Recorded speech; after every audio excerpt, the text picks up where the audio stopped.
திருச்சிற்றம்பலம்.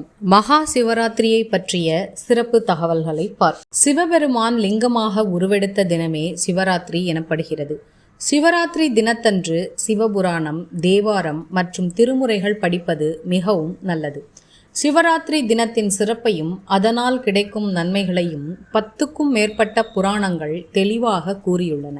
சிவராத்திரி என்ற சொல் சிவனுடைய ராத்திரி, சிவமான ராத்திரி, சிவனுக்கு இன்பமான ராத்திரி என்று பல வகை பொருளை தருகிறது. சிவராத்திரி 4 ஜாமங்களிலும் ஒருவர் செய்யும் பூஜை அவரை முக்தி பாதைக்கு அழைத்துச் செல்ல உதவும். சிவாய நம என்று சிந்திப்போர்க்கு அபாயம் ஒருபோதும் இல்லை. மகா என்றால் பாவத்தில் இருந்து விடுபடுவது என்றும் பொருள். சிவராத்திரி விரதம் நிச்சயம் பெரிய பாவங்களை போக்கும். ஊத்துக்கோட்டை அருகில் உள்ள சுருட்டப்பள்ளியில் மட்டுமே சயன கோலத்தில் ஈசன் உள்ளார். சிவராத்திரி தினத்தன்று அங்கு ஈசனை வெள்ளி அங்கியில் தரிசனம் செய்யலாம். எறும்பு, நாரை, புலி, சிலந்தி, யானை, எலி போன்றவை கூட சிவபூஜையால் மோட்சம் அடைந்துள்ளன.